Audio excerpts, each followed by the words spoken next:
He unexpected encounter. Captain Marcus Kane stood on the bridge of the UES Defiant, humanity's first deep space exploration vessel. The ship had been traveling for 3 months through uncharted space when their long-range sensors detected something extraordinary. A massive alien vessel, easily 10 times the size of their own ship, drifted motionless in the void. "Captain, we're receiving a transmission," reported Communications Officer Lisa Park, her fingers dancing across the holographic interface. It's in perfect English." Marcus raised an eyebrow. "Put it through." A melodic voice filled the bridge, carrying an unmistakable tone of amusement. "Greetings, humans. I am Zara of the Vorthan Collective. Your thoughts are quite entertaining." The bridge crew exchanged confused glances. Chief Engineer Tom Bradley whispered, "How does she know our language?" Zara's laughter echoed through the speakers. "Your engineer wonders about language barriers. The answer is simple. I can read your thoughts, all of them, including Captain Kane's concern about whether his crew remembered to secure the coffee maker." Before the last gravity shift, Marcus felt heat rise to his cheeks. The coffee maker incident had indeed been on his mind, along with more pressing concerns about first contact protocols. "You're telepathic, indeed, and your species is fascinating. Most races we encounter think in predictable patterns: survival, territory, resources. But humans, your minds are chaos, beautiful, creative chaos. Through the viewport they could see the alien ship's docking bay opening. Zara's voice continued, "I invite you aboard. My ship requires repairs, and I'm curious about your kind. Your thoughts suggest you possess something rare, the ability to find solutions where others see only problems." Navigation Officer Jake Morrison spoke up, "Captain, long-range scans show the alien vessel has suffered significant damage to its propulsion systems. Whatever happened to them, they're stranded." Marcus made his decision. "Prepare a boarding party. We'll take our portable engineering kit and medical supplies." As they suited up, Zara's voice returned with that same amused tone. "Your captain thinks like a warrior but acts like a healer. How wonderfully contradictory. The Vorthan Collective has much to learn from humanity." The boarding party consisted of Marcus, Tom, and Medical Officer Rachel Cross. As they entered the alien vessel's pristine corridors, they were struck by its organic architecture. The walls seemed to pulse with bioluminescent patterns, and the air carried a sweet, ozone-like scent. Zara met them in what appeared to be a command center. She was tall and graceful, with iridescent skin that shifted between blue and silver. Her large, dark eyes held ancient wisdom, but her smile was genuinely warm. "Welcome to the Star Weaver," she said, her voice now coming from her own lips rather than their calm systems. "I apologize for the telepathic intrusion, but your species' mental patterns are addictive. Such creativity, such determination." Tom examined the damaged systems with professional interest. "These are biomechanical components. They're alive, aren't they? Perceptive. My ship is a living entity, symbiotic with its crew." The damage occurred during an encounter with the Ravagers, a species that consumes advanced technology. They attacked without warning, but we managed to escape. Barely. Rachel approached with her medical scanner. "Are you injured?" Zara's expression grew serious, not physically, but the Ravagers are hunting us. They won't stop until they claim this ship's technology. I fear I've led them toward your world. Marcus stepped forward. "Then we help each other. That's what humans do." The alliance formed next day brought unexpected visitors. The Defiant sensors detected 3 sleek vessels approaching at high speed. Captain Kane barely had time to sound the alert before the ships were upon them. "Unknown vessels. Identify yourselves," Marcus broadcast on all frequencies. The response came in a harsh, mechanical voice. "Surrender the Vorthan and her ship. Resistance is futile." Zara's mental voice reached the bridge crew simultaneously. "Ravagers, they've found us. Captain Kane, your ship cannot withstand their weapons. You should flee while you still can." Marcus looked at his crew.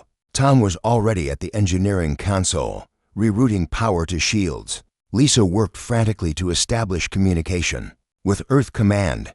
Jake plotted evasive maneuvers while Rachel prepared the medical bay for casualties. We don't abandon allies, Marcus said aloud, knowing Zara could hear his thoughts. Tom, what's our status? Shields at maximum, weapons armed. But Captain, they're right about one thing. We're outgunned. The lead Ravager vessel opened fire. Energy bolts struck the Defiant's shields, causing the ship to shudder. The lights flickered as power systems strained under the assault. Shields down to 70%, Tom reported. They're using some kind of energy-draining weapon. Zara's physical form materialized on the bridge through a shimmering portal. There's another way, if you're willing to trust me completely. Marcus didn't hesitate. What do you need? A neural link. I can share my knowledge of Ravager technology with your crew, but the connection must be voluntary. Human creativity combined with Vorthan knowledge might give us an advantage. Rachel stepped forward. What are the risks? For humans, unknown. Your species has never attempted such a link, but without it, we all die. The ship shook under another barrage. Marcus made his decision. Do it. Zara placed her hands on Marcus's temples. The connection was immediate and overwhelming. Suddenly, he could see the Ravager ships not just as they appeared, but as Zara saw them, energy patterns, weak points, tactical vulnerabilities. Tom, Marcus said, his voice carrying new certainty, target their energy collection arrays. Third ship, starboard side. The collectors are vulnerable to feedback loops. Tom looked confused, but complied. The Defiant's weapons fired, striking what appeared to be an insignificant part of the Ravager vessel. The result was spectacular. Cascading energy discharges that disabled the ship's weapons and shields. How did you know? Tom asked in amazement. Zara shared her knowledge with me. Their technology has weaknesses, but you need to know where to look. The remaining Ravager ships regrouped, their attacks becoming more coordinated. Zara extended the neural link to the entire bridge crew. The effect was immediate and profound. Lisa suddenly understood Ravager communication protocols. Captain, I'm detecting their command frequencies. They're calling for reinforcements.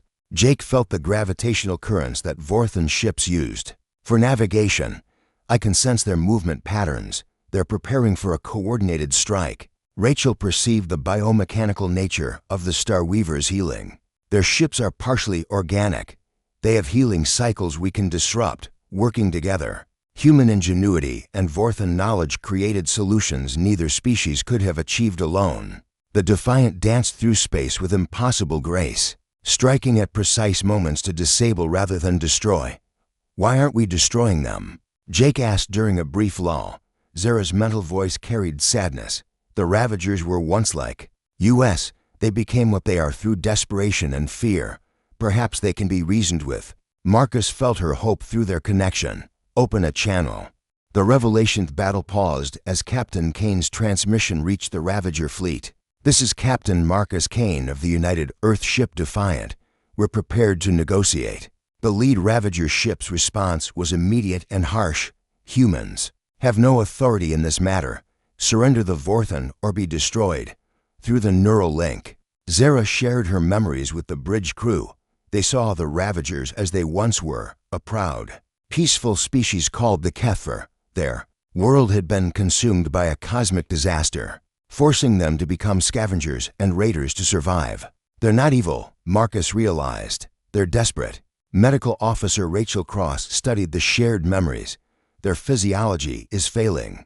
They're using stolen technology to keep themselves alive, but it's not sustainable. Tom Bradley examined the technical data flowing through the link. Their ships are patchwork constructions. They're brilliant engineers, but they're working with incompatible technologies. Lisa Park monitored the communication frequencies. Captain, I'm detecting internal communications. They're arguing among themselves. Zara's mental voice carried both hope and sadness. Not all Kefir chose this path. Some still believe in their original values of cooperation and discovery. Can you reach them? Marcus asked. Perhaps, but it requires trust on both sides. The Ravager ships were repositioning for another attack when Marcus made his decision. All stop. Lower shields, Captain, Tom protested. Without shields, we're defenseless. Sometimes the best defense is showing you don't need one. Marcus opened a channel to all Ravager vessels. This is Captain Kane. We're lowering our shields as a gesture of good faith. We know your true history, Kefir. We know your struggle." The response was immediate. Weapons fire from the ships, but the third held back. The Defiant's hull groaned under the assault, but Marcus held firm. "We're not here to fight you," he continued. "We're here to help both species." Zara extended her telepathic abilities, reaching out to the Kefir minds. What she found surprised everyone connected to the link, hope buried deep beneath desperation and fear. One of the Ravager ships ceased firing. A new voice came through the communications array, tired but dignified. "I am Vextar, former Chief Science Officer of the Kefir Exploration Fleet. We remember who we were." "The others won't listen," came a harsh interjection from another ship. "Survival requires strength. Weakness is death." Marcus felt the division within the Kefir through Zara's connection. "Vextar, what do you need to survive? Really survive, not just exist. Our homeworld is gone. Our bodies are failing. We steal technology to stay alive, but it's killing us slowly. We need to find a new way." Tom stepped forward. "What? If we could help human engineering combined with Vorthan biotechnology and Kefir innovation?"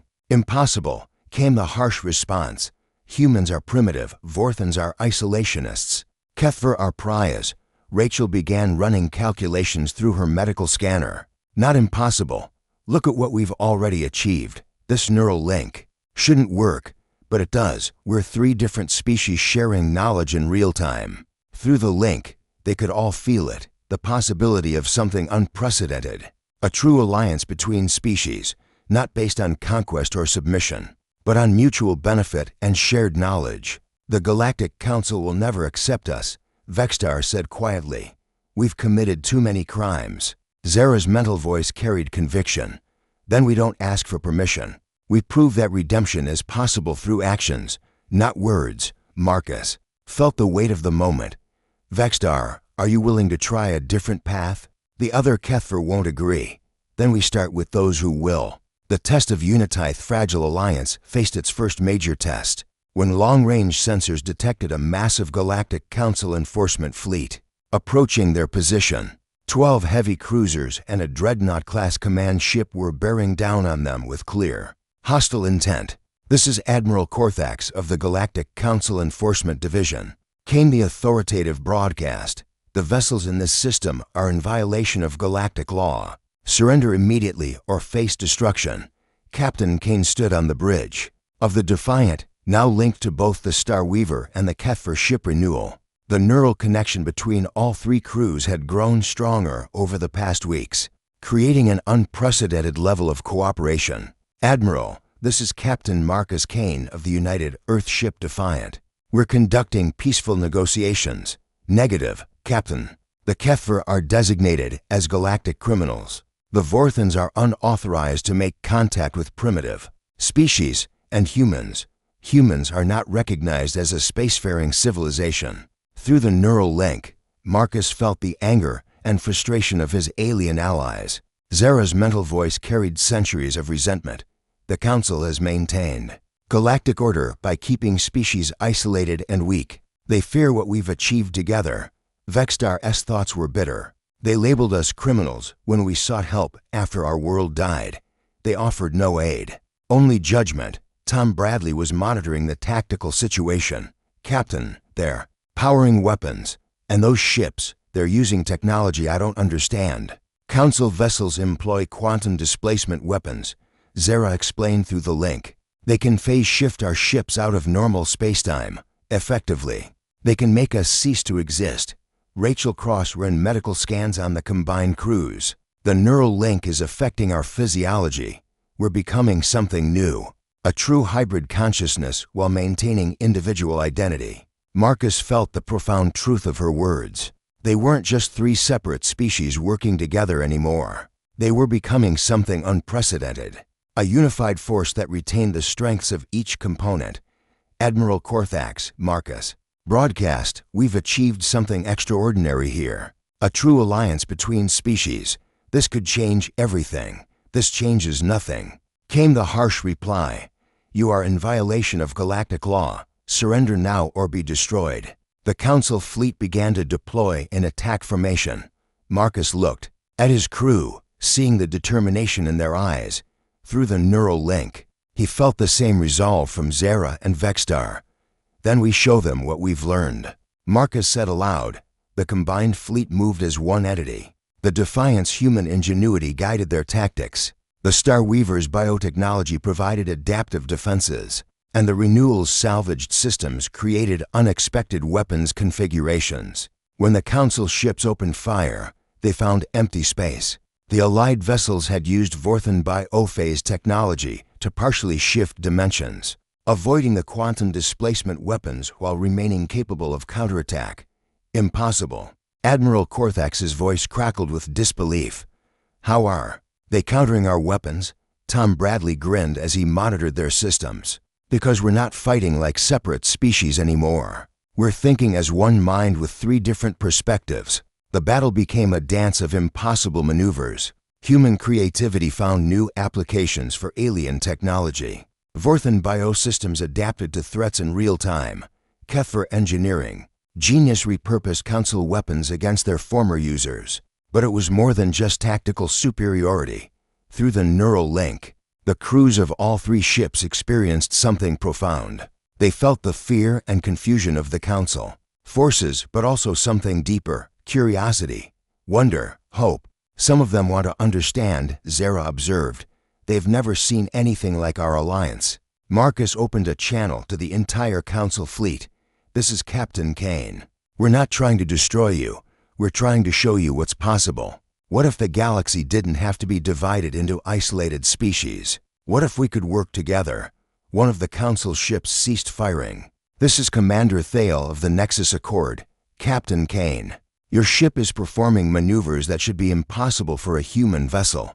Because it's not just a human vessel anymore," Marcus replied. "It's the product of three species working in perfect harmony." The link carried Vexstar's thoughts to all connected minds. "We've found our redemption not through conquest, but through cooperation. The Kefir can be more than scavengers and raiders." The New Dawn 6 months after the encounter with the Council fleet, the Alliance had grown beyond anyone's expectations.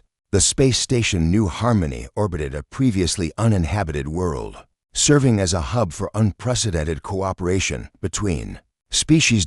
Captain Marcus Kane stood in the observation deck, watching ships from dozens of worlds dock at the station's ports. The neural link technology, refined and made safe through combined research, had been offered freely to any species willing to try genuine cooperation. "The Council is calling for an emergency session," Lisa Park reported, her communication equipment now a hybrid of human, Vorthan, and Kefir technology.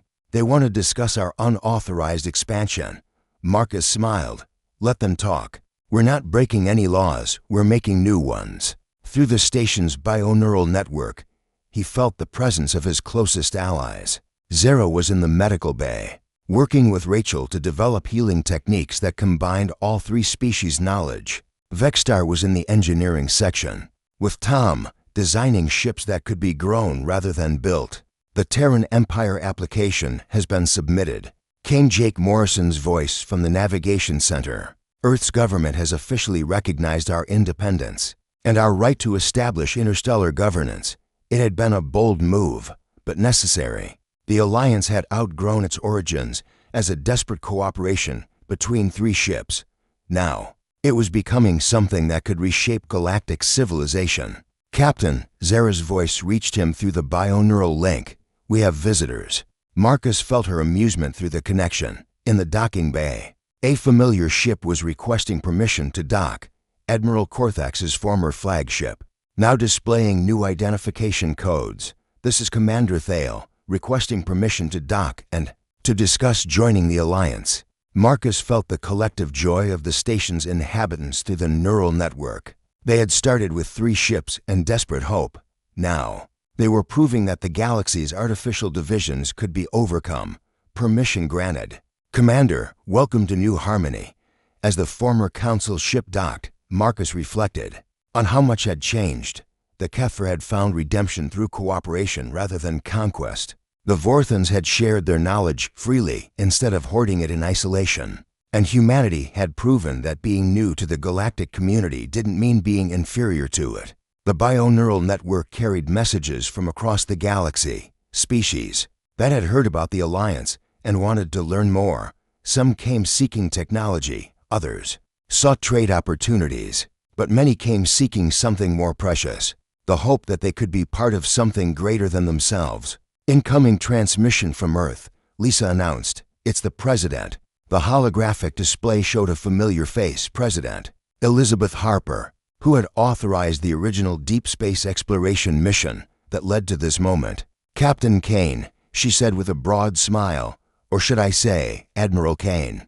The Terran Senate has voted unanimously to recognize the Alliance as humanity's official representative in galactic affairs. We're proud of what you've accomplished. Marcus felt the weight of the moment.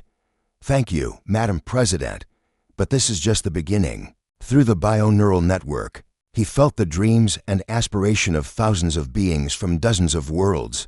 They were building more than an alliance. They were creating a new form of civilization based on cooperation, understanding, and shared growth. The Galactic Council is requesting a formal meeting, Commander Thale reported through the link. They want to discuss integration. Zara's mental laughter filled the network. They're not asking us to join them. They're asking to join us. Vextar's thoughts carried deep satisfaction. We've proven that redemption is possible for any species, any civilization. Even the Council can change. Marcus looked out at the stars, feeling the vast potential of the future through the neural network. They had started with one human ship, one Vorthan vessel, and one Kepha raider. Now, they were the foundation of something that could unite the galaxy. Begin preparations for the Council delegation, he ordered. It's time to show them what we've learned, that the strength of unity is greater than the power of division. The Alliance had been born from desperation, forged in battle, and proven through cooperation. Now it was ready to transform the galaxy itself. The bioneural network hummed with the shared consciousness of countless beings, all working toward a common dream, a galaxy where cooperation replaced competition, where understanding overcame fear, and where the phrase humanity, F*****, represented not just human achievement, but the achievement of all species working together. Through the observation deck's transparent aluminum windows, Marcus watched the first ships of the Galactic Council's diplomatic fleet begin their approach. To New Harmony, the future was arriving, and it was more magnificent than any of them had dared to hope.